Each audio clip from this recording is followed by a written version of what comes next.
Queridos irmãos, a paz do Senhor Jesus, estamos em mais um programa Escola Bíblica Dominical. Obrigado por sua audiência. Que Deus abençoe você e toda a sua família através desta programação. Este programa está sendo transmitido em Recife, região metropolitana, pelo Canal 14 e em todo o estado de Pernambuco pelas repetidoras da Rede Brasil. Também pelo Spotify e em nosso canal no YouTube, Rede Brasil Oficial. Divulgue nossos links com seus amigos e familiares para que mais pessoas sejam alcançadas pelo estudo da Palavra de Deus. Hoje estudaremos a segunda lição com o título A Igreja de Jerusalém, um modelo a ser seguido.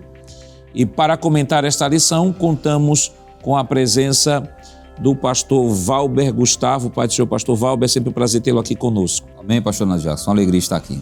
Pastor Valber, que é coordenador da área 42. Está nos dando também a honra o evangelista Micharles, já veio alguns programas atrás, ele esteve presente aqui conosco e também coopera com o nosso pastor na área 8. Pai do Senhor, irmão Micharles, é um prazer tê-lo aqui conosco. Senhor pastor, quero dizer da minha alegria, de mais uma vez ser convocado, para essa excelente convocação do ensino da Palavra de Deus, agradecer ao nosso pastor presidente pela honra. Também saudar os pastores aqui presentes, ministros, Deus abençoe, em nome de Jesus. E nos está dando a honra também de mais uma vez estar aqui o presbítero irmão Marcos André, que também coopera com o nosso pastor como coordenador na área 61, pastor. 61. Isso. Irmão Marcos, é um prazer tê-lo aqui conosco, Pai do Senhor. Amém, pastor. Prazer todo nosso. Satisfação e alegria em poder estar aqui novamente. Nesta lição veremos a Igreja de Jerusalém como modelo para as demais igrejas que foram implantadas. Estudaremos que é de Jerusalém que partem as decisões para disciplinar e padronizar determinadas práticas cristãs. E, por fim, elencaremos que a Igreja de Jerusalém já nasce forte, de origem divina, cheia do Espírito Santo, supervisionada pelos apóstolos e bem alicerçada. Pastor Valber, o senhor poderia ler, por favor, o textuário desta semana? Pois não, pastor. Está em Atos capítulo 2, versículo 42, que diz: E perseveravam na doutrina dos apóstolos, e na comunhão, e no partir do pão, e nas orações. Irmão Micharles, o senhor poderia, por favor, ler a verdade prática desta semana? Sim, senhor pastor. A verdade prática desta lição estaremos estudando diz que a Igreja de Jerusalém, como igreja mãe, tornou-se exemplo para as demais, um modelo a ser seguido por todas as igrejas verdadeiramente bíblicas. Irmão Marcos, o senhor poderia, por favor, ler os objetivos da semana? Pois não, pastor. Os objetivos são, primeiro, explicar os fundamentos da Igreja de Jerusalém. Segundo, reconhecer a importância do batismo e da ceia do Senhor como símbolos essenciais da fé cristã. E o terceiro, aplicar os princípios da Igreja de Jerusalém à vida da igreja atual, enfatizando a prática espiritual, o acolhimento e a adoração. A leitura bíblica em classe para a lição de hoje está em Atos, no capítulo 2, versículos 37 ao 47. Acompanhe conosco. Ouvindo eles isto, compungiram-se em seu coração e perguntaram a Pedro e aos demais apóstolos: Que faremos, varões irmãos? E disse-lhes Pedro: Arrependei-vos e cada um de vós seja batizado em nome de Jesus Cristo para perdão dos pecados e recebereis o dom do Espírito Santo, porque a promessa vos diz respeito a vós, a vossos filhos e a todos os que estão longe, a tantos quantos Deus, nosso Senhor, chamar. E com muitas outras palavras, isto testificava e os exortava, dizendo: Salvai-vos desta geração perversa. De sorte que foram batizados os que de bom grado receberam a sua palavra, e, naquele dia, agregaram-se quase 3.000 almas, e perseveravam na doutrina dos apóstolos, e na comunhão, e no partir do pão, e nas orações. Em cada alma havia temor, e muitas maravilhas e sinais se fazia pelos apóstolos. Todos os que criam estavam juntos e tinham tudo em comum. vendiam suas propriedades e fazendas e repartiam com todos, segundo cada um tinha necessidade. E, perseverando unânimes todos os dias no templo e partindo o pão em casa, comiam juntos com alegria e singeleza de coração, louvando a Deus e caindo na graça de todo o povo. E todos os dias acrescentava o Senhor à igreja aqueles que se haviam de salvar. Queridos irmãos, estamos iniciando o seu programa Escola Bíblica Dominical e esta semana estudando a segunda lição que tem como título A Igreja de Jerusalém, um modelo a ser seguido. Semana passada estudamos a lição de número 1, que teve como título A Igreja que Nasceu no Pentecostes. E semana passada nós estudamos na primeira lição sobre a natureza do Pentecoste bíblico, como também aprendemos sobre o propósito do Pentecoste e as características do Pentecoste bíblico. E esta semana estamos iniciando esta lição falando agora sobre a igreja como um modelo a ser seguido, a igreja de Jerusalém, a igreja dando os primeiros passos da sua grande jornada que continua até os nossos dias. E a igreja do primeiro século é uma igreja que no seu nascedouro ela foi marcada pela ação do Espírito Santo e foi marcada sobretudo pela ortopraxia, pela ortodoxia e a ortopatia. Isso aí nós vamos comentar aqui ligeiramente quando estivermos comentando a lição. Então, pastor Valber, a lição de hoje é a Igreja de Jerusalém, um modelo a ser seguido. É uma lição que a gente diz que é divisor de águas, né? Porque semana passada nós estudamos a primeira lição, que é a lição introdutória sobre o Pentecoste bíblico, as características, o propósito, e agora estamos vendo na prática aquilo que vimos na lição da semana passada. A igreja agora em formação, a igreja formada, e a igreja agora em sua formação, praticando, servindo como modelo para todas as igrejas, em todas as épocas, em todos os lugares. Exatamente, pastor. Vimos na lição passada, né, que a igreja nasceu no Pentecostes, né? Então a igreja de Jerusalém era antes de tudo uma igreja pentecostal. E nós vimos aqui também, né, na lição passada, que nós somos biblicamente pentecostais porque entendemos que o que aconteceu na igreja de Jerusalém, quando da sua fundação, continua acontecendo nos dias de hoje. Então nós cremos que aquilo que aconteceu no dia de Pentecostes, escritos em Atos capítulo 2, continua se repetindo, e isso será até a vinda do nosso Senhor e Salvador Jesus Cristo. Então, uma vez agora a igreja formada, essa igreja local, que quando é inaugurada coincide, eu acho que pela primeira e única vez, a igreja local com a igreja universal de Cristo, né, que é quando da inauguração da igreja, lá em Atos capítulo 2, ela agora está estabelecida e serve, sem sombra de dúvida, como modelo para todas as igrejas, de todas as épocas e de todos os lugares. Dizemos isto porque, infelizmente, né, pastor, estamos vivendo aí uma diversidade muito grande de igrejas locais e de estabelecimentos que se dizem igrejas, infelizmente liderados por homens que se dizem pastores e que pregam uma mensagem que se diz, que se pretende evangelho. Mas qual é o gabarito para a gente saber se está correto ou não, se é uma igreja local conforme a palavra de Deus ou não, a igreja de Jerusalém? Então, se quer saber se uma igreja local é verdadeiramente bíblica, procede verdadeiramente do Espírito Santo e do Senhor Jesus, é comparar essa igreja com a igreja de Jerusalém, cujas características a gente vai analisar logo mais, pastor. Irmão ministro, eu lembro que uma vez o nosso pastor falando sobre eclesiologia, que é um tema que está sendo trabalhado também nessa lição desse trimestre, eclesiologia, pneumatologia e também ética cristã. Pois não. Ética cristã porque vai estar ética cristã no seu aspecto prático, não na ética cristã como disciplina acadêmica, no seu postulado teológico, mas como a ética cristã como aplicação de princípios práticos da fé cristã, que vai falar de oração, vai falar de comunhão. Então, nós temos aqui eclesiologia, pneumatologia e também ética cristã. E uma vez eu vi o nosso pastor quando ele estava falando sobre a doutrina da igreja, e uma coisa que eu achei, ficou bem marcada, diz assim, olha, o modelo da igreja, ela não foi construída por um sociólogo, não é um modelo sociologicamente definido,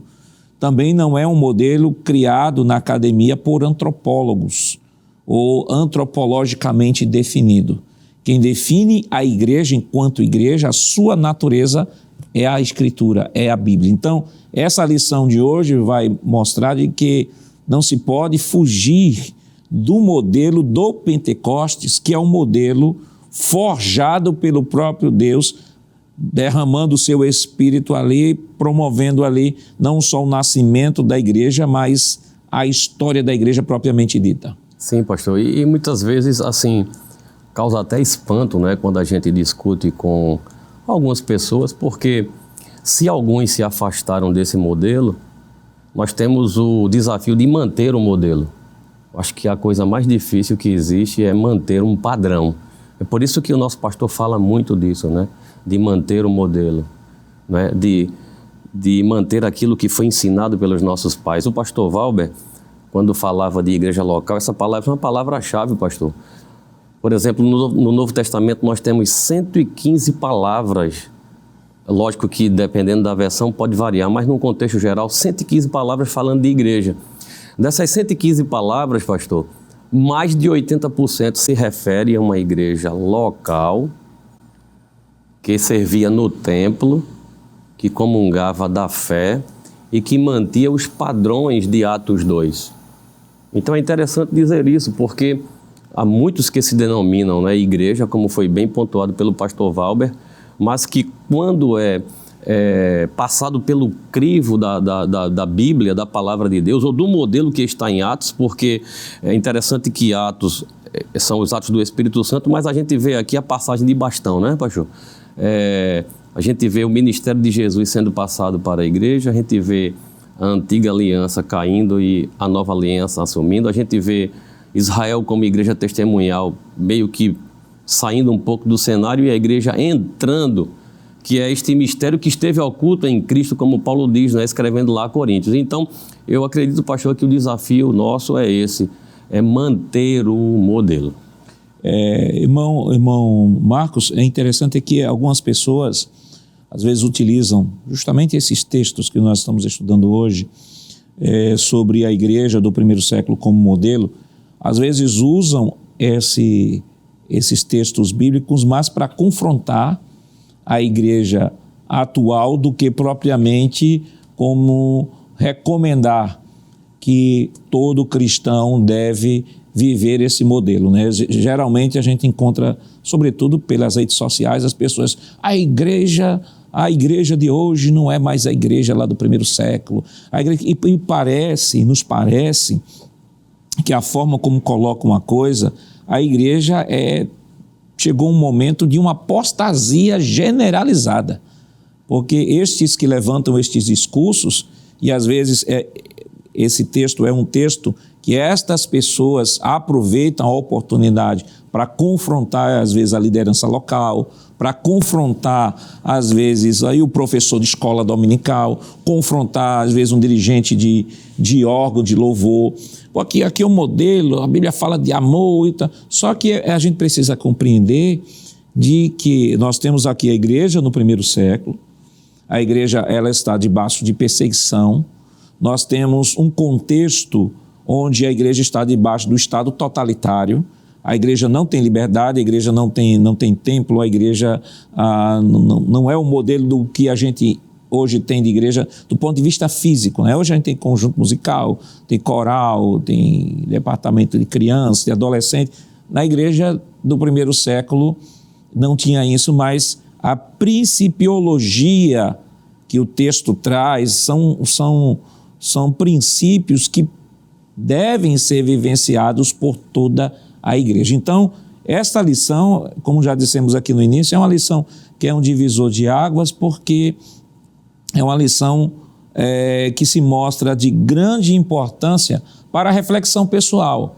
Porque geralmente algumas pessoas pegam essa lição e dizem assim, não, aí começa a apontar a igreja, fulano, beltrano, mas primeiro passo, o primeiro exercício é um exercício pessoal. Será que eu estou enquadrado dentro dessa igreja do primeiro século? Antes de pensar na igreja que eu estou fazendo parte da igreja física, será que eu, como cristão, estou enquadrado dentro disso? Será que eu estou gerando comunhão? Será que eu estou orando? Será que eu estou perseverando na doutrina? Será que eu estou participando da ceia do Senhor? Será que eu tenho prazer em fazer tudo isso? Eu acho que essa é talvez a mais profunda e mais prática reflexão que essa lição ela vem trazer esta semana. Enquanto falava, me veio uma frase que eu ouvi há algum tempo atrás, alguém perguntando o que a igreja primitiva tinha que nós não temos, e o que nós temos que ela não tinha. Não é? O desafio do período da igreja primitiva, no que diz ao quesito da perseguição, não é? Hoje em dia a gente não vivencia, mas a nossa igreja em si, ela tem grandes pontos dos padrões da igreja primitiva. A demonstração, a vivência, a pregação, a prática da palavra de Deus, não é? Que é justamente a prática da doutrina, o crescimento avassalador do evangelho, de modo que a gente consegue alcançar um número maior cada vez de pessoas não evangélicas, não é? Alcançando um número maior de crescimento no que diz o quesito tanto da comunhão, da congregação, quando o senhor mencionava de pessoas que às vezes questionam, às vezes querem debater ou questionar a autoridade do líder, no que diz respeito à igreja primitiva ser e que de repente nós não somos, e na realidade o pensamento é esse. Será que eu sou o crente dessa igreja igual era a igreja primitiva?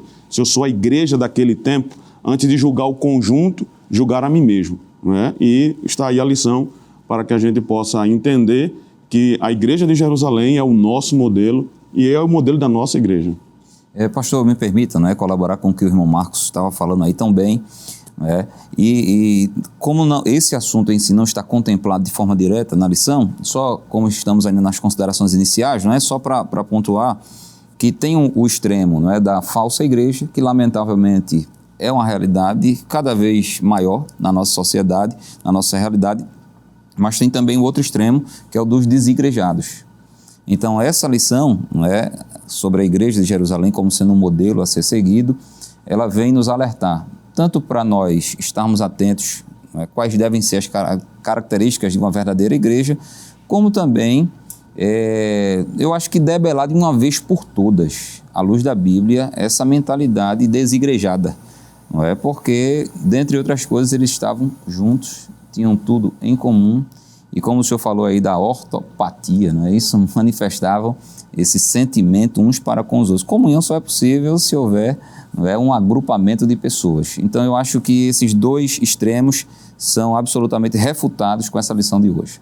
Pastor, se o senhor me permite, um assunto puxa o outro, né? Na grande comissão, quando Jesus disse, ide, isto está em Mateus, né, capítulo 28, para os nossos irmãos que estão na audiência do programa, Mateus 28, 19 e 20, portanto, ide, ensinai todas as nações, batizando-as em nome do Pai, do Filho e do Espírito Santo e ensinando-as a guardar todas essas coisas. Às vezes eu fico meditando nisso, pastor, porque uma igreja verdadeira tem que cumprir esses 4 objetivos.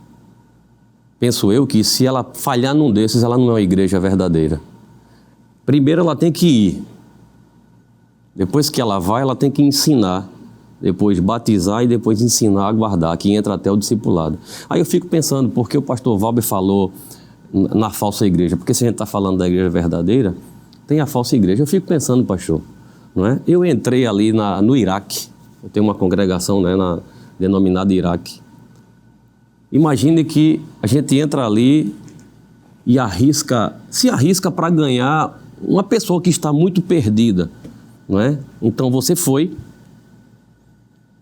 gastou tempo com essa pessoa, você arriscou a sua vida, você trouxe ele para a igreja, você ensinou, você discipulou ele, depois de gastar tempo com ele, você viu que ele tinha realmente nascido de novo, ele batizou-se, e aí, pastor, quando você batiza, quando você fez todo esse investimento, vem o falso pastor e leva. Chega para esse camarada e diz assim: rapaz, vem para a minha igreja, rapaz, aqui tu vai ser isso. Estou dando um exemplo genérico. Então essa falsa igreja não arriscou a vida, não gastou tempo no WhatsApp com a pessoa, de madrugada a gente orando por ele, insistindo com ele, não gastou tempo, pastor, para ensinar, não batizou ele, falhou nas 3 primeiras premissas, aí ele vem, como Jesus disse, né, que o ladrão ele não vem pela porta, ele pula e leva essa ovelha. Eu não posso considerar, pastor, uma igreja verdadeira. Agora, é interessante, né, para os irmãos que o programa é assistido por pessoas também de outros estados, né? Lembrar que Iraque aí, o senhor está falando, não é o país, é Muito uma bem, comunidade bem de lembrado. vulnerabilidade social que está localizado na região onde o senhor coordena, na área 8. Área 8, isso mesmo. É porque de repente os irmãos dizem, ele falou do Iraque, o Iraque. de repente já remeteu diretamente ao país, né? Bem É uma lembrado. comunidade de vulnerabilidade social. Isso. Que está na jurisdição, vamos assim Da dizer, área 8. da área 8 que, Bem lembrado, pastor. que o senhor coopera. Vamos lá para a próxima tela. Próxima tela, pastor Valber, rapidamente o senhor dá uma apresentação. Pois não, aí está o mapa mental, né? A divisão em tópicos de toda a lição que está sendo estudada hoje. Primeiro, explicar, né, uma igreja com sólidos alicerces. Nós temos aí uma igreja com fundamento doutrinário, nós vamos ver, né, qual é esse fundamento doutrinário, perseveravam na doutrina dos apóstolos, e uma igreja relacional e piedosa. Segundo, reconhecer uma igreja observadora dos símbolos cristãos. Nós temos aí o batismo em águas e nós temos também a ceia do Senhor, que entendemos serem as 2 ordenanças que o Senhor Jesus deixou para a sua igreja. Não sacramentos, mas ordenanças. Não é? E terceiro, aplicar uma igreja modelo. Nós temos aí uma igreja reverente e cheia de dons, uma igreja acolhedora e uma igreja adoradora. Próxima tela. Texto áureo. Nós temos aí o texto áureo, Atos 12:42, e perseveravam na doutrina dos apóstolos e na comunhão e no partir do pão e nas orações. Essas são algumas, né, das características que serão exploradas com mais detalhes, não é, mais à frente, mas nós temos aí a doutrina dos apóstolos, logo no versículo 42, na parte A. Os primeiros cristãos eram profundamente devotados à mensagem de Cristo. Por esse motivo, prestavam muita atenção aos que haviam sido encarregados diretamente por Jesus para transmitir a sua mensagem original e estabelecer a igreja. Então, que fique bem claro, não é, pastor e queridos companheiros aqui, que a doutrina dos apóstolos nada mais é do que a doutrina de Cristo reproduzida pelos apóstolos. Não é que os apóstolos tinham uma doutrina própria, não é? Inventaram da sua própria cabeça um modelo de igreja, enfim, as demais coisas. É a doutrina de Cristo reproduzida pelos apóstolos. Vamos para a próxima tela. A palavra-chave desta lição é modelo. Queria que o senhor pudesse ler, por favor. Pois não. O dicionarista Ruais, ele informa que modelo, não é coisa ou pessoa que serve de imagem, forma ou padrão a ser imitado, ou como fonte de inspiração. Exemplo dado por uma pessoa, uma coisa que possui determinadas características em mais alto grau. No Novo Testamento, uma das palavras que são traduzidas por modelo é o termo typos, que pode significar no sentido técnico, não é? Modelo de acordo com o qual algo deve ser feito. Também, não é? Em segundo lugar, no sentido ético, é um exemplo dissuasivo, padrão de advertência, exemplo a ser imitado de pessoas que merecem imitação. Isso, de uma forma geral, é o significado da palavra modelo, que é uma palavra muito forte, né?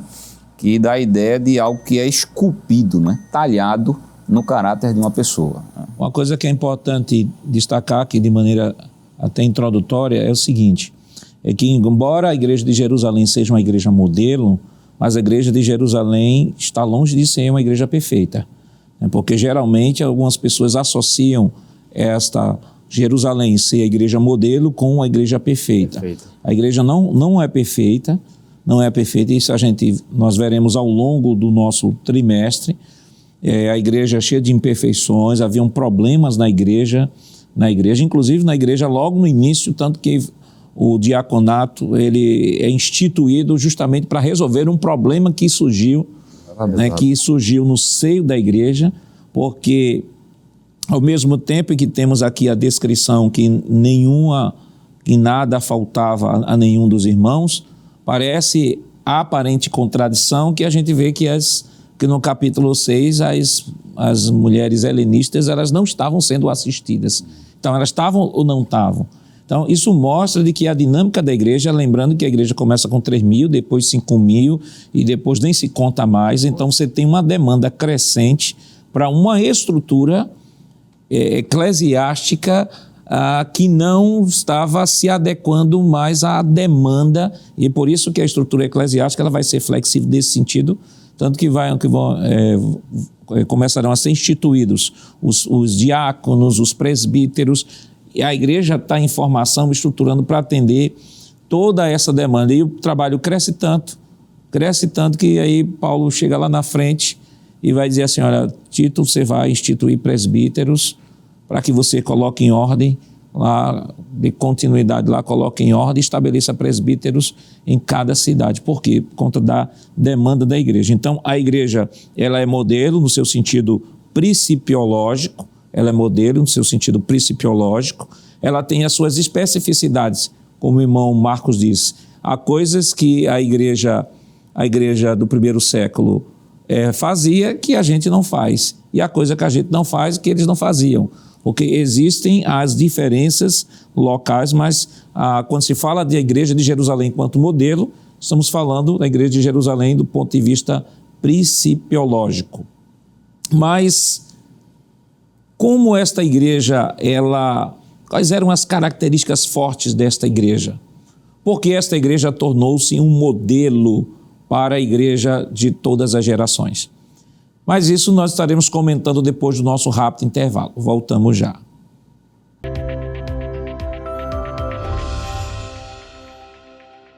Queridos irmãos, estamos de volta em seu programa Escola Bíblica Dominical, esta semana estudando a segunda lição que tem como título A Igreja de Jerusalém, um modelo a ser seguido. No bloco anterior, nós trouxemos aqui um comentário bem introdutório e vamos agora partir para o primeiro tópico de nossa lição, uma igreja com sólidos alicerces. Ponto 1, subtópico 1, uma igreja com fundamento doutrinário. Subtópico 2, perseveravam na doutrina dos apóstolos, Atos 2:42. E subtópico 3, uma igreja relacional e piedosa. Vamos para a próxima tela, por favor. E aí, pastor Valber, nós temos uma igreja com sólidos alicerces. Isso, pastor. Uma igreja alicerçada na doutrina dos apóstolos, a perseverança no ensino dos apóstolos. Os apóstolos foram chamados não somente para testemunhar o mundo, mas também para ensinar a família cristã. Nesse estágio, o ensino seria somente a reiteração dos fatos do ministério, da morte e ressurreição de Cristo, considerados à luz da profecia do Antigo Testamento. Me permita, pastor, somente reiterar o que a gente disse como considerações iniciais no bloco anterior, não é? Que a doutrina dos apóstolos, na realidade, é a reprodução integral, fiel, não é? Fidedigna, dos ensinamentos de Cristo aos apóstolos. Não é? E a gente vê que o ministério de Jesus, ele consistiu, dentre outras coisas, em ensinar. Ele ensinava incansavelmente as verdades do reino, não é? As verdades da nova aliança. E a gente vê isso, por exemplo, em Mateus capítulo 4, versículo 23, que diz o seguinte: E percorria Jesus toda a Galileia, ensinando nas suas sinagogas e pregando o evangelho do reino e curando todas as enfermidades e moléstias entre o povo. É interessante, né? Que 3 características do ministério de Jesus que se reproduzem fielmente na igreja local, né? A começar da igreja de Jerusalém, depois nas demais igrejas locais. Ensino, pregação e operação de milagres e maravilhas, né? Então, o próprio Jesus, depois de ressuscitado, é um texto curioso, né? E interessante, em Atos capítulo 1, a Bíblia vai nos dizer, né? Lucas vai nos trazer essa informação, que ele diz o seguinte, pastor e queridos irmãos, Atos capítulo 1, versículo 2, diz assim: até o dia em que foi recebido em cima, depois de ter dado mandamentos, não é? pelo Espírito Santo aos apóstolos que escolhera. É interessante que teve todos os ensinamentos durante o seu ministério e agora, nos 40 dias que ele passou aqui ressuscitado, ele também transmitiu muitos mandamentos a esses apóstolos. E onde é que a gente vai ver esses mandamentos? No ministério apostólico, Igreja de Atos e nas verdades transmitidas nas cartas, não é?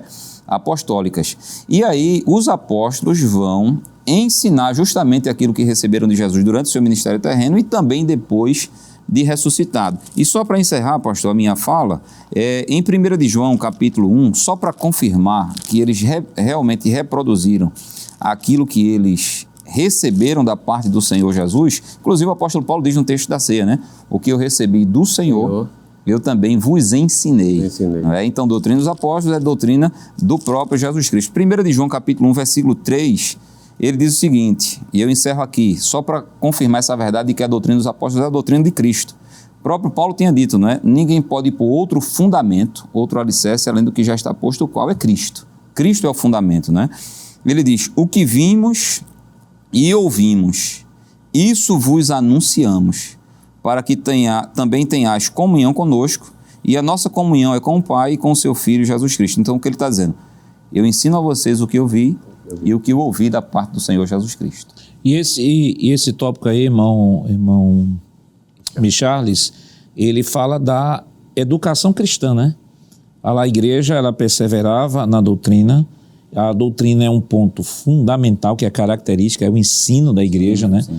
Hoje a gente percebe que, seguindo aí a temática da igreja de Jerusalém como modelo, Jerusalém não é nem consultada mais, a escritura não é consultada, algumas igrejas que estão sendo forjadas na contemporaneidade estão mais em cima de projetos, como foi dito aqui, projetos sociológicos, antropológicos, de marketing e tal, fugindo completamente, até em termos principiológicos, aquilo que está estabelecido na igreja, e está estabelecido e demonstrado na igreja de Jerusalém. E a gente percebe que a doutrina, Lucas, ele é bem cirúrgico, a gente sabe que Lucas, ele é sempre bem preciso naquilo que ele traz. É interessante que ele já começa a dizer, e perseveravam no que? Na doutrina dos apóstolos, né? Ele coloca a doutrina como um primeiro pilar.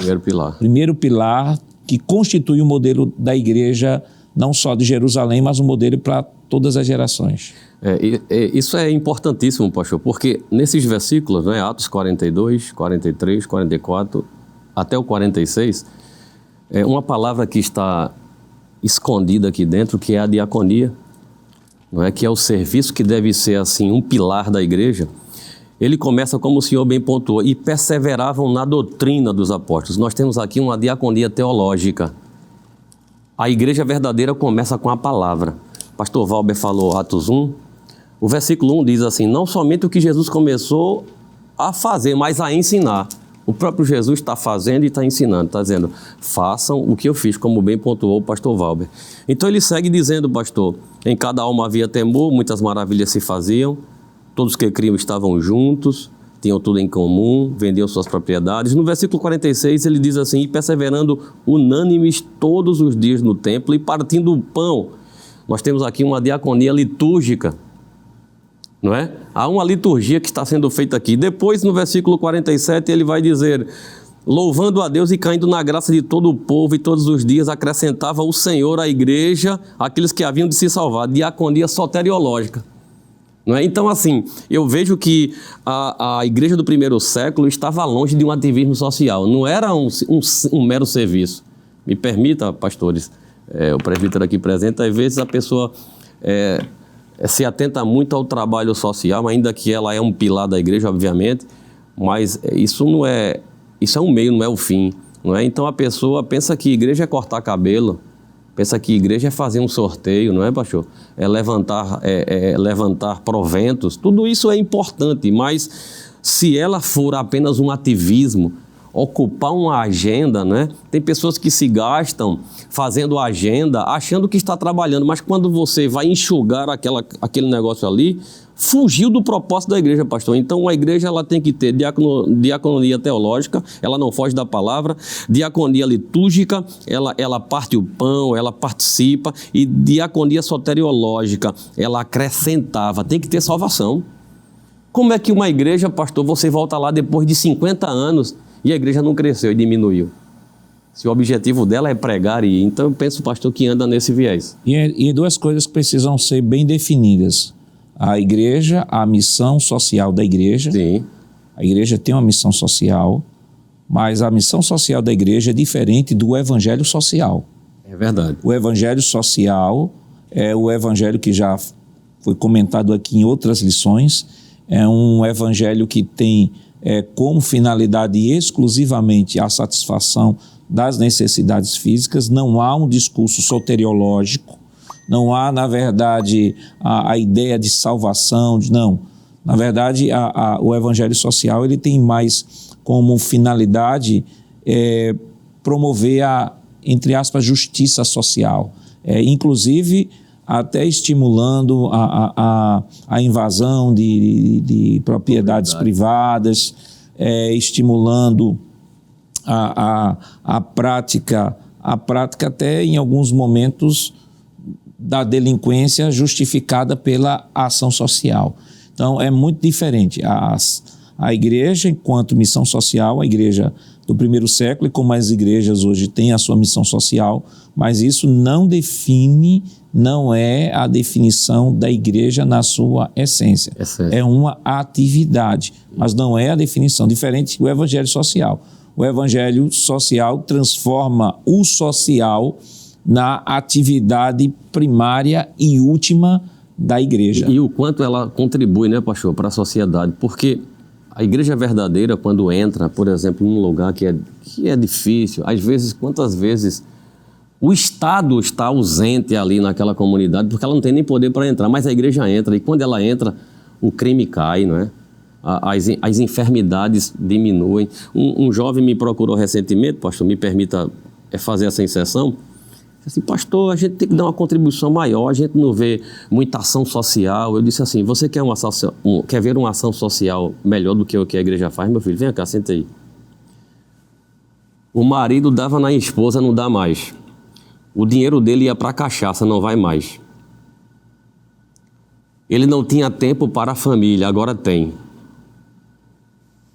Ele ocupava, por exemplo, um hospital, pastor, aquela pessoa não frequenta mais.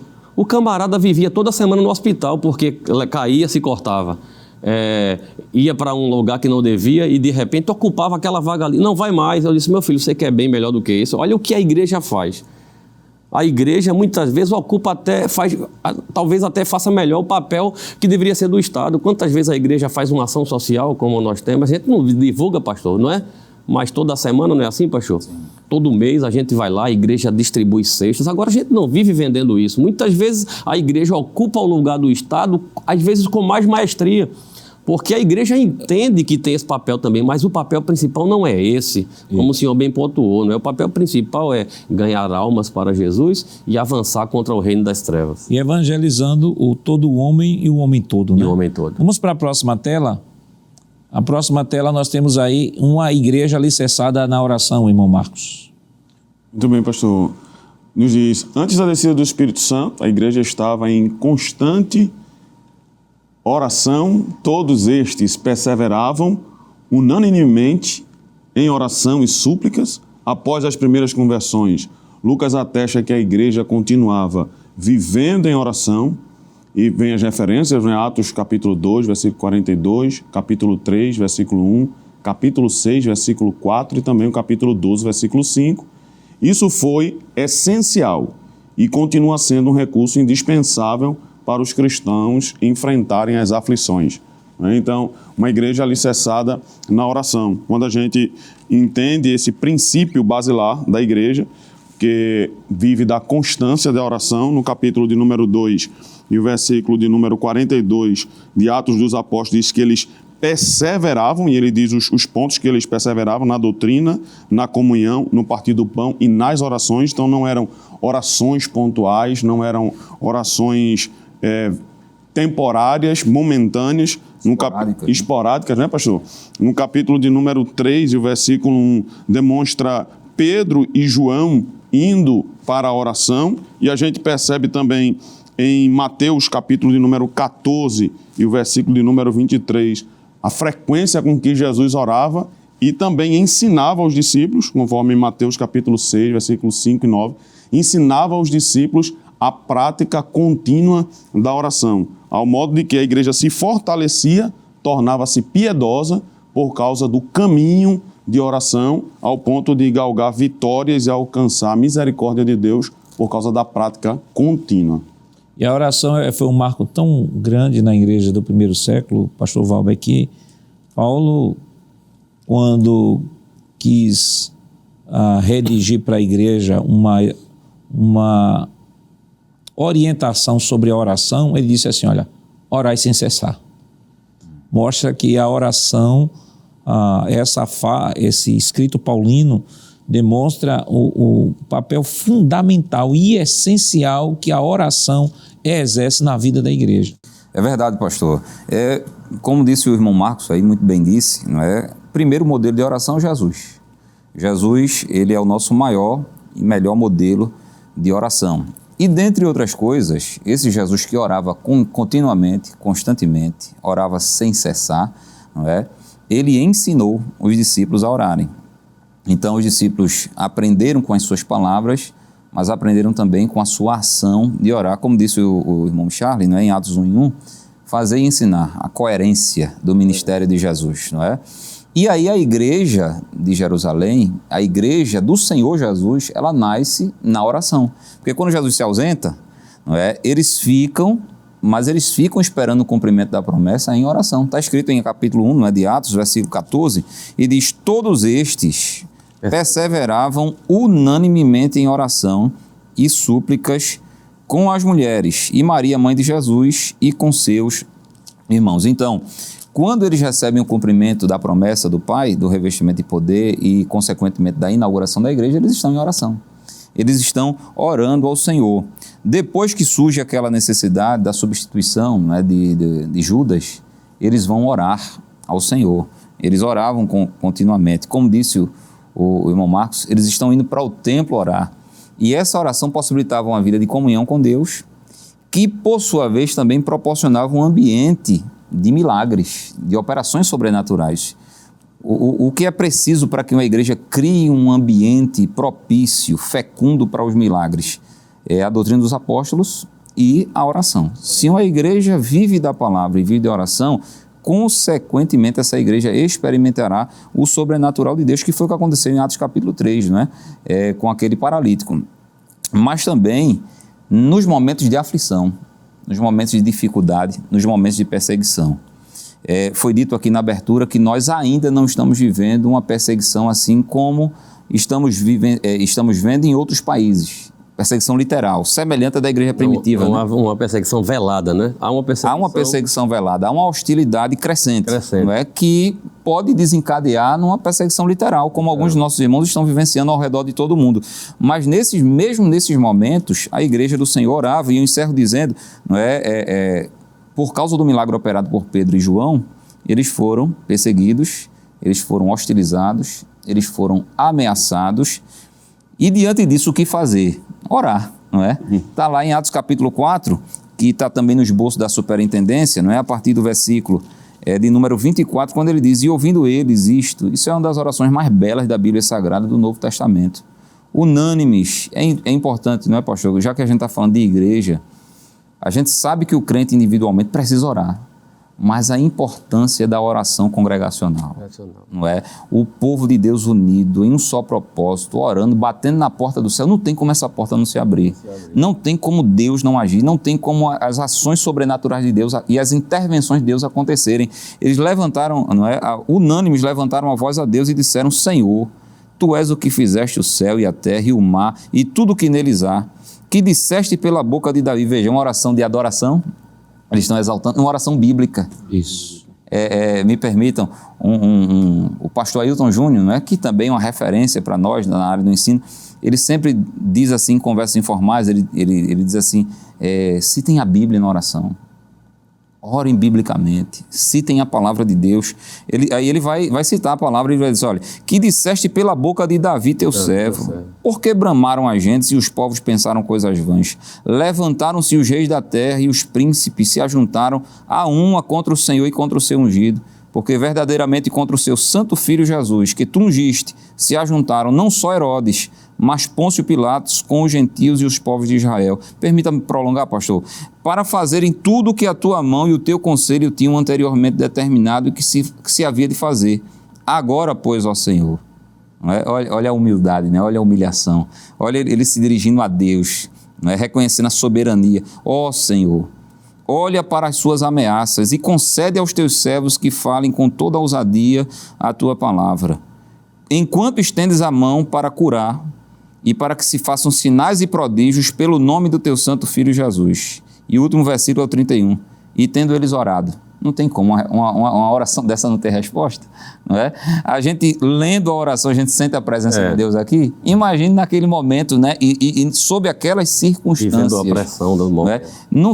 Eu ouvi certa vez um certo obreiro dizer, olha, a voz mais doce aos ouvidos de Jesus é a voz da sua noiva. Então a noiva está clamando, a noiva está gemendo, a noiva está sofrendo. Não tem como o noivo não ouvir, não. Aí ele diz no versículo 31, e tendo eles orado, moveu-se o lugar em que estavam reunidos, e todos foram cheios do Espírito Santo e anunciavam com ousadia a palavra de Deus. Renovação do Espírito Santo. Eles já tinham sido cheios em Atos 2.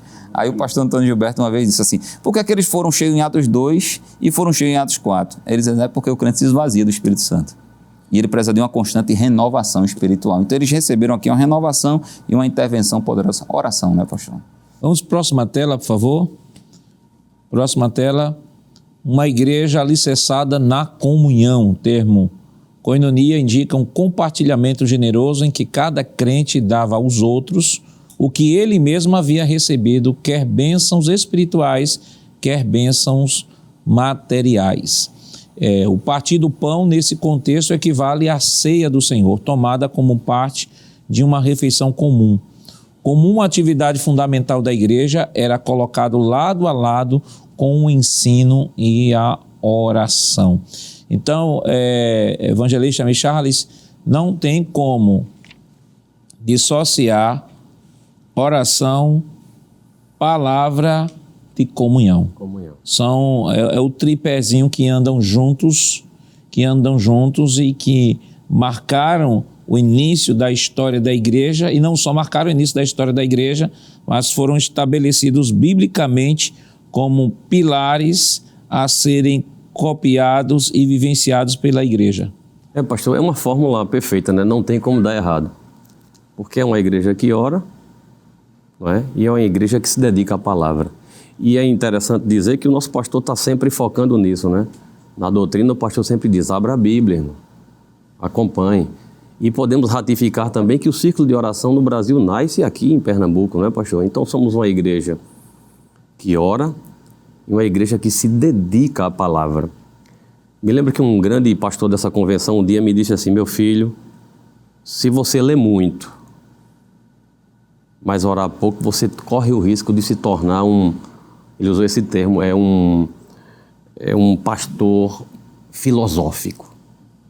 Mas se você orar muito e ler pouco, você pode ficar espirituoso, não espiritual. Então, meu filho, busque sempre esse equilíbrio entre leitura da palavra e a oração. Oração e leitura da palavra. Se você buscar esse equilíbrio, meu filho, não vai ter como dar errado. E é interessante que o texto que o pastor leu, né, lá em Atos 1:14, oração com súplicas, pastor. Então, me parece que essa igreja nos dá um modelo de sentir de fato, receber a informação. Não é? Por exemplo, quando Pedro está preso e Tiago inaugura o martírio da igreja, não é? Porque a Bíblia diz que ele está preso e ele é decapitado, não é assim, pastor? E aquilo agradou aos judeus, agradou ao público romano. Então ele pensa, vou fazer com Pedro, porque Pedro é uma espécie de líder dessa igreja. E a gente sabe, pastor, que quando o pastor ele está na rota, quando alguém quer dispersar o rebanho, ele ataca primeiro o líder, né? Jesus disse assim, está escrito que eu vou morrer, se não me engano é Isaías que vai dizer, né? Porque está escrito, ferirei o pastor e as ovelhas se dispersarão. Mas depois que eu ressuscitar, eu irei diante de vocês, né? Na Galileia. Então a igreja está orando por Pedro. A igreja não estava orando por Tiago? Uma vez eu parei para meditar nisso. Meu Deus, por que o Senhor permite Tiago morrer à espada? Por que não mandou um anjo para livrar Tiago? Será que a igreja não estava orando? A igreja estava orando, mas fazia parte do processo, não é? Tiago, ele vai dizer que estava pronto para morrer, não é, por Jesus, e ele paga aquele preço. Mas a igreja está perseverando em oração. Me parece, eu já vi até um pregador dizer, parece que o primeiro ciclo de oração foi ali, né? E quando roda e vai na porta e vê Pedro, não acredita, mas a igreja fazia constante. Não é só orar, pastor, não é? Eu penso que é orar sempre, nunca desfalecer, como o senhor disse, e a premissa é orar sem cessar. Então, como disse o pastor Valber, uma igreja que se dedica à palavra e uma igreja que ora, não tem como haver comunhão, porque quando os problemas aparecerem, pastor, como o senhor disse, que a igreja tem problemas e vai aparecer problema, mas quando aparecer o problema, a praxe da palavra e da oração vai fazer com que haja uma comunhão ao ponto de que aquele problema seja solucionado sem rusgas, não é? Sem discussões e sem intrigas. E acima de tudo, né, lembrar de que, como professor, que estamos falando de escola dominical, né, estamos estudando o texto bíblico na escola, importante que o professor, neste momento, nesta lição, nesse novo trimestre, ele não só espere o aluno vir à escola dominical, né, ele ir atrás do aluno e buscar o aluno, entrar em contato, pega o número do aluno, entra em contato, liga para ele, manda uma mensagem, faz uma visita a esse aluno da escola dominical. E aqui em Pernambuco sempre dizemos que nenhum aluno pode ficar para trás, né? Porque precisamos perseverar na palavra, na oração, mas também a igreja ela tinha comunhão, tinha preocupação com os próprios membros do corpo. Então, o professor de escola dominical, ele precisa se preocupar com seus alunos. Veja a caderneta, veja quem está faltando, vá atrás do seu aluno, ligue para ele, manda uma mensagem, prepare uma equipe, vá fazer uma visita, traga-o ao seio da igreja, que a comunhão não é só a comunhão, eu não posso desfrutar apenas no seio da igreja, esperando que as pessoas venham para desfrutar dessa comunhão. Eu preciso ir buscar estas pessoas para que elas possam usufruir desta mesma comunhão maravilhosa que eu estou usufruindo. Se a igreja, a escola dominical tem sido uma bênção para mim, então eu vou divulgar isso em todos os lugares e vou trazer a maior quantidade de pessoas que eu puder trazer para a escola dominical, porque se eu estou sendo abençoado, eu sou um instrumento também de bênção para abençoar outras pessoas. E à medida que eu trago novos alunos à escola dominical, eu estou abençoando vidas que serão abençoadas e irão também trazer outras vidas que também serão abençoadas, e assim a dinâmica do reino de Deus continua como sempre houve em toda a história da igreja. Mas não sai daí, nós voltaremos depois do nosso rápido intervalo, quando comentaremos o segundo e o terceiro tópico de nossa lição. Não sai daí, nós voltamos já já.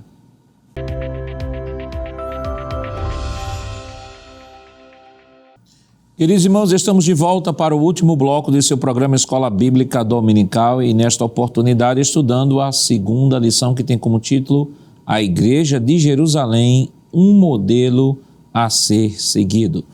Nós vamos agora para o segundo tópico de nossa lição, uma igreja observadora dos símbolos cristãos. Nós temos aí o batismo e, subtópico 2, a ceia do Senhor. Vamos para o próximo tópico. No próximo tópico, irmão Marcos, nós temos aí a citação da declaração de fé, né? Mostrando a nossa posição sobre a ceia e o batismo em água. Eu queria que o senhor pudesse ler, por favor. Na declaração de fé das Assembleias de Deus sobre o batismo em águas encontramos: cremos, professamos e ensinamos que o batismo em águas é uma ordenança de Cristo para a sua igreja, dada por ordem específica do Senhor Jesus, conforme escrito em Mateus capítulo 28, versículo 19. Reconhecemos esse ato como testemunho público da experiência anterior, o novo nascimento, mediante a qual o crente participa espiritualmente da morte e da ressurreição de Cristo, conforme escrito em Colossenses capítulo 2 e o versículo de número 12. Pois bem, pastor, percebemos nesse segundo tópico esses dois símbolos cristãos, muitíssimo importantes, o qual vale a gente também ler um trecho da lição que diz: o batismo era um dos primeiros passos de fé cristã, um rito de entrada para a nova vida em Cristo. Mas para ser batizado, a pessoa precisava ter se arrependido dos seus pecados e crido em Jesus Cristo. Então, a gente percebe o comentarista da lição, espelhado ao que está escrito na palavra de Deus, o passo a passo da vida cristã. Primeiro, o arrependimento, a conversão, a mudança de vida, o novo nascimento, conforme vimos na declaração de fé. Seguido a conversão, o arrependimento, e então o batismo, que é o primeiro passo da fé cristã. É um compromisso a mais, para então o próximo passo a poder participar da Santa Ceia. Alguém disse de que se um crente em Jesus Cristo, nascido de novo, crente no Evangelho, ele não sente o desejo de descer às águas, cumprir uma ordenança bíblica, não é uma sugestão, é uma ordenança bíblica, entende-se que a sua fé ainda está no campo da dúvida. Eu ainda não tenho certeza absoluta ao ponto de que eu deva descer então às águas para poder participar da Santa Ceia. Então, se um cristão, um crente em Jesus Cristo, ele observa a palavra de Deus, ele ora, como a gente percebeu, ele tem a sua comunhão com Deus, com os seus irmãos, mas ainda não sente desejo de descer às águas, ele precisa reavaliar a sua fé, porque ela está no campo da dúvida. É um processo de crescimento espiritual dentro da vida cristã, pastor. O que às vezes a pessoa não tem a compreensão profunda do que de fato representa o batismo, né? Nós temos aí, por exemplo, na declaração de fé, nós temos o significado externo e o significado físico e espiritual. No significado físico, o batismo é um testemunho público da experiência anterior. É um testemunho público para a comunidade e para a sociedade do modo geral. Você está dizendo publicamente que agora você assumiu a responsabilidade com a igreja local e publicamente você está professando a sua fé. No sentido espiritual, a declaração continua. Ela tem um sentido que participa espiritualmente da morte e da ressurreição de Cristo, ou seja, é uma identificação espiritual. Quando nós somos batizados, além quando mergulhamos, estamos nos identificando com a morte de Cristo e quando levantamos, estamos identificando com a sua ressurreição. Na igreja do primeiro século, não se tinha nem a ideia do indivíduo ser aquele indivíduo que não era batizado. A ideia de ser congregacional, de você estar apenas visitando a igreja, ou estar frequentando a igreja sem assumir o compromisso do batismo, não existia, porque essa ideia nem era concebida a igreja do primeiro século. A gente percebe, a partir até mesmo de Atos dos Apóstolos, que à medida que as pessoas se convertiam, elas já entendiam perfeitamente a proposta, o que estava sendo dito por Jesus como ordenança, e já se batizavam. Imagine o que era falar hoje para um crente, ministro, falar para um crente do primeiro século que existem pessoas que professam a fé cristã, mas não congregam, porque entendem que não precisa de congregar. Elas podem servir a Deus, elas podem adorar a Deus sem estarem presentes, sem estarem juntos. Então, são realidades São realidades que surgiram ao longo da história da igreja, mas que eram estranhas à igreja do primeiro século. Exatamente, pastor. Duas coisas, né? Seria absolutamente inconcebível para um crente da igreja primitiva não se congregar, como o senhor acabou de dizer, e seria absolutamente inconcebível para um crente do primeiro século não querer batizar-se em águas, não é? E aí, só reforçando ainda mais biblicamente, não é, essa questão do batismo, o irmão Marcos já apontou isso, não é, de forma precisa, que o batismo em águas é uma experiência pós-conversão, é uma experiência pós-salvação. Na própria grande comissão, esse texto já foi lido pelo evangelista Micharle, mas eu gostaria só de voltar rapidamente a ele, em Mateus capítulo 28, no versículo número 19, né, quando Jesus diz, portanto, ide.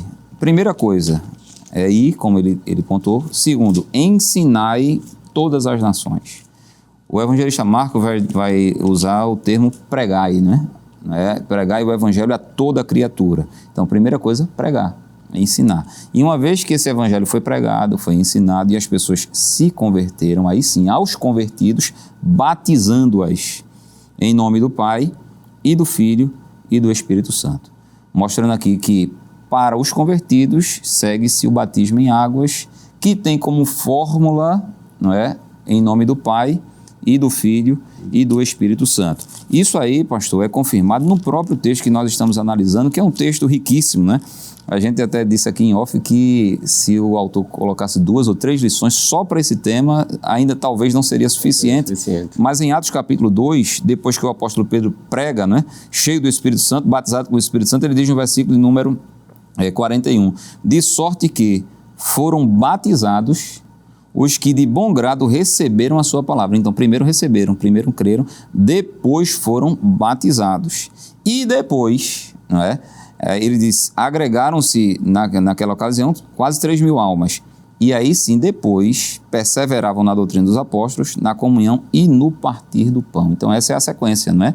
Que já foi dito aqui. Conversão, batismo em águas, que tem como fórmula em nome do Pai e do Filho e do Espírito Santo, e depois ceia do Senhor. Vale salientar também, pastor, que o autor pontua isso, que esse batismo em águas é por imersão. Esse ponto que... É por imersão, não é por aspersão, não é por efusão, enfim. E um dos textos que provam isso, primeiro, todos os textos do batismo durante o ministério de Jesus, não é? Era sempre em um rio, onde havia muitas águas. E o texto do eunuco, né? Em Atos capítulo 8, no versículo número 36, que ele diz assim, e indo eles caminhando, chegaram ao pé de alguma água, e disse o eunuco, eis aqui água, quem impede que eu seja batizado? Ora, você só não pode ser batizado se você não for crente, porque o batismo é para os crentes. Aí ele diz, agora veja, um novo convertido, implorando, sedento, desejoso, e às vezes a gente vê um irmão ou outro na igreja, 2, 3, 4, 5, 10 anos e não tem esse desejo. Aí disse Filipe, é lícito, se creis de todo o coração. E respondendo ele, disse, creio que Jesus Cristo é o Filho de Deus. E mandou para o carro e descendo ambos a água. Isso aqui é importante também, viu, pastor? Porque eu já vi em alguns locais aí, o ministrante não entrou na água, só o candidato, e ele ficou de fora, não é? E ele batizou de fora o candidato ao batismo, mas ambos descendo a água, era muita água, tanto Filipe como eunuco, e o batizou. Deixa eu falar disso aí, eu já vi do balde, as pessoas ficavam de joelho diante do balde e mergulhavam a cabeça dentro do balde. Ainda falando sobre a questão da imersão, aqueles que defendem o batismo, né, por aspersão, dizem o seguinte, às vezes usam um argumento, dizem assim, olha, primeira conversão, primeira grande cruzada da igreja do primeiro século foram 3.000 vidas. E como é que ia batizar 3.000 vidas? Só podia batizar 3.000 vidas assim, por aspersão. 3.000 vidas, nós tivemos um batismo, 3.000 pessoas aqui no Templo Central, aqui na capital, se batiza o quê? Em 2, 3 horas. Mais ou menos. 2, 3 horas. E considerando que você tem os apóstolos, você tem diversos apóstolos que podem estar batizando, então o argumento é muito fraco. Muito fraco. Você tem 3.000 pessoas, meu Deus, 3.000 pessoas para batizar, sim. Vamos dividir essas 3.000 pessoas pela quantidade de apóstolos, considerando que estavam lá no cenáculo 120. Sim. 120. Então, você fazendo toda uma dinâmica de batizar e considerando que se batizava no rio, você tem aí uma extensão muito grande, não precisa necessariamente estar aquela fila de um por um, você tem a quantidade de apóstolos. Então, o argumento é muito fraco para defender o batismo por aspersão. Ao contrário, todas as evidências bíblicas, textos bíblicos apontam justamente para um batismo por imersão. E o argumento está no campo da conjectura, pastor, ele não está usando texto bíblico. Eu vi um comentarista que falou que as igrejas tradicionais pegaram a exceção e transformaram numa regra. Então era um país nórdico, não é, muito gelado, e eles disseram assim, como é que a gente vai batizar esse povo aqui a temperatura abaixo de 0? Então eles fizeram a aspersão e transformaram uma exceção da regra num modelo que não é bíblico, pastor. E ainda assim, irmão ministro Charles, Sim. ainda assim, por exemplo, eu já vi igrejas russas Sim. batizando e abrindo um buraco no gelo, Isso. onde tem dois oficiantes que pegam cada um no braço, Isso. aí mergulha o indivíduo dentro do buraco e puxa. Para nós que somos do Nordeste, isso é impensável. Só o fato de estar ali, a gente já morria de frio. Isso. Mas para eles que vivem no frio, existem, por exemplo, a igreja ortodoxa russa tem uma festa chamada a festa da Epifaneia, onde alguns irmãos, eles vão com trajes básicos mesmo, tomar banho do rio, comemorar a vinda do Senhor e tal. Veja, que isso é uma questão cultural. Mas o que nós queremos pontuar é que mesmo assim o argumento de países nórdicos e países que têm muito frio como argumento para a aspersão não se sustenta, porque os países também frios, como a Rússia, os cristãos são batizados no gelo, dentro E hoje em dia, né, pastor, com a tecnologia, século XXI, não é possível que eles não consigam esquentar água, né? Não, mas para eles a água tem que ser gelada mesmo. Ô pastor, me permita só acrescentar essa informação que o pastor Valber deu, eu tinha feito essa anotação aqui, é importantíssimo, a ordenança requer água, Atos 8,36, depois o batismo requer abundância de água, não é somente água, é muita água. João 3,23 diz o seguinte, João 3,23... Ora, João batizava também em Enom, junto a Salim, porque havia ali muitas águas, e vinham ali e eram batizados. O batismo requer que tanto o que batiza quanto o que é batizado desçam a água, o pastor leu, Atos 8,38. O batismo requer o sepultamento na água, que entra o propósito espiritual, né? Romanos 6,4.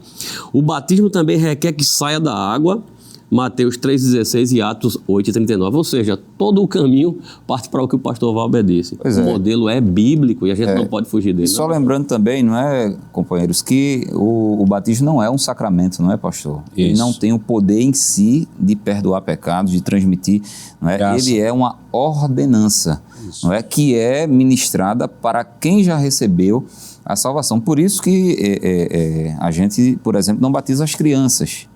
Porque as pessoas que o pedobatismo, né, começou com essa mentalidade, só, olha, as crianças herdam o pecado original, e é verdade. E aí, se essas crianças morrerem, como é que a gente vai garantir a salvação? Então, batizavam essas crianças, não é? Mas o batismo traz consigo o simbolismo de uma experiência anterior, como já foi falado aqui, não é? Como o senhor já disse, sepultou e levantou, não é? Então, essa questão. E só para confirmar, ministro, isso aí, eu ouvi o pastor Ezequiel Soares dizendo isso, porque a maioria dessas pessoas que defendem o batismo como sacramento e como meio de salvação, citam Marcos 16,16. Né? Quem crê e for batizado será salvo. Só que o versículo não termina aí. Não termina. Se terminasse aí, a gente ficaria até um pouco, não é, duvidoso. Mas aí ele diz assim, mas quem não crer não será, mas quem não crê será condenado. Então, no raciocínio inverso, ele não diz, mas quem não crê e não for batizado, não é? Então, o batismo em si não salva. Agora, ele é uma experiência buscada, não é, de forma muito intensa por aqueles que já foram salvos. Então, que fique bem claro que ele não é um sacramento, é uma ordenança. Vamos agora para o terceiro tópico de nossa lição. O terceiro tópico, nós temos a igreja modelo, nosso tempo já foi embora, uma igreja reverente, cheia de dons, uma igreja acolhedora e uma igreja adoradora. Irmão Marcos, Pois não, pastor? uma igreja reverente e cheia de dons. Muito bem. A lição nos convida a pensar na manifestação espiritual, dos dons espirituais na igreja primitiva e também nos nossos dias. A lição comenta a palavra grega traduzida naquele período ali, é que havia o temor em cada alma, não é? Havia temor em cada alma, conforme Atos dos Apóstolos, capítulo de número 2, versículo 43. E essa palavra temor, ela significa reverência, respeito pelo sagrado. Havia um forte sentimento da presença de Deus ali naqueles dias também, tal como os nossos. E ele referencia a experiência que o Moisés teve no monte, conforme Êxodo capítulo 3 e versículo 5, quando o Senhor diz: Moisés, tira as alparcas dos pés, porque a terra em que tu estás é terra santa. Não é? Então havia temor, e a gente precisa entender e aprender com a igreja que nós não podemos perder o respeito pelo sagrado. E essa expressão temor, o artigo fornecido pela superintendência também nos demonstra a experiência que havia nos dias da igreja primitiva após o fato que aconteceu com Ananias e Safira. O temor generalizou-se diante das circunstâncias em que eles estavam vivenciando, conforme Atos dos Apóstolos, capítulo de número 5 e o versículo de número 9, onde a palavra de Deus nos diz: Então Pedro lhe disse: Por que é que entre vós vos concertastes para tentar o Espírito do Senhor? Apenas essa parte A, pastor. E essa expressão tentar é como se Ananias e Safira tivessem mancomunado para dizer assim: vamos ver se o Espírito Santo realmente revela. Vamos ver se ele atua realmente nos nossos dias. E a gente vê o que aconteceu com eles devido à ação, e o temor tomou conta da igreja primitiva por causa da ação espiritual naqueles dias, mostrando que a igreja ela era reverente e também cheia dos dons espirituais. Esse segundo subtópico, uma igreja acolhedora. Eu lembrei uma vez que alguém disse assim, que a igreja pentecostal, ele disse que a religião, ela enlouquece as pessoas. E aí disse, olha, os manicômios aí, por aí estão cheios de cristãos e pentecostais, porque tem muitas pessoas que estão falando línguas lá nesses manicômios. E aí, a partir dessa situação, essa pessoa disse assim, isso é uma prova de que religião endoida. Aí eu disse, não, religião não endoida. Na verdade, a religião, a igreja, ela acolhe, porque a gente percebe que muitas vezes há famílias que rejeitam estas pessoas e a igreja traz para o seu seio, chama de irmão, muitas vezes ajuda, é a igreja que muitas vezes dá, às vezes, o necessário para aquela pessoa, e a família às vezes abandona. E por que há uma quantidade de pessoas nessa condição na igreja? É porque a igreja ela tem a sua missão acolhedora. Ela acolhe aquele irmão que tem deficiência cognitiva, ele senta ao lado de um irmão normal e fala como irmão, abraça como irmão, trata como irmão, e tem esse acolhimento. É por isso que as igrejas pentecostais, né, tem tantas pessoas que possuem diversos tipos de deficiências em decorrência justamente dessa missão acolhedora. E por conta dessa missão acolhedora, a igreja também é uma igreja adoradora, porque a igreja ela tem a sua missão querigmática de proclamação, mas tem também a sua missão da koinonia, de promover a comunhão, promover a adoração no seu interior. Pastor Valber, o nosso tempo já foi embora. Que conselho o senhor pode dar aos professores que estão nos acompanhando neste momento na abordagem desta lição? Pois não, pastor. Eu acho que é o professor enfatizar bem a leitura bíblica em classe, não é? De Atos 2, versículos 37 ao 47. e conferir, porque isso não cabe a ele, não é? Não se a igreja como um todo, ou se a liderança, enfim, mas se ele e os seus alunos estão vivenciando cada uma dessas características descritas nesse texto. Porque se estiverem, eles estão indo bem. Se não estiverem, é todos nós, não é? Começar de mim que estou falando, revermos, não é, a nossa vida espiritual e nos adequarmos a essas características, porque aí sim estaremos vivendo o verdadeiro evangelho e a verdadeira igreja. Ministro? Muito bem, pastor. Eu acredito que o conselho que a gente pode dar, né, aos alunos, aos professores na sua sala, é enfatizar esses tópicos, né? A igreja, ela acolhe, a igreja, ela adora, a igreja, ela serve, mas a gente não pode fugir do modelo. Né? 1 Coríntios 14, 26, cada um de vós tem salmos, tem doutrinas, tem revelação, tem língua, tem interpretação, mas faça-se tudo com ordem. Se o princípio da lição, professor, fala exatamente de modelo, então o modelo precisa ser seguido. Eu acho que se o aluno continuar a seguir por aí, vai dar certo. Irmão Marcos? Também, pastor, eu quero corroborar com o que já foi dito pelos ministros, é pontuar aquilo que está na lição, porque a lição ela é bem abrangente, um assunto vai puxando outro assunto, e ter o cuidado para estar dentro do contexto daquilo que a lição propõe. Que Deus continue lhe abençoando em nome de Jesus. Queridos irmãos, depois de uma lição tão maravilhosa, vamos orar? Evangelista Michales, nos dê a honra. Senhor, pastor. Querido Deus, Pai eterno, eu quero te louvar, Pai, pelo privilégio de comungar da fé, de fazer parte, Senhor, da tua igreja, primeiro a Igreja Universal, mas também de uma igreja local que é séria e que está dentro dos parâmetros da tua palavra. Te agradecer, Pai, pela tua igreja, pelo anjo da igreja. Te louvar, Pai, pela oportunidade de compartilhar da tua palavra. Que a tua mão de Deus guie nossos corações, que cada aluno, cada professor aplique esta lição, Pai, de uma forma equânime, para que o teu nome seja glorificado. Continua conosco, Pai, em nome de Jesus. Amém. Chegamos ao final do programa. Hoje estudamos a segunda lição com o título A Igreja de Jerusalém, um modelo a ser seguido.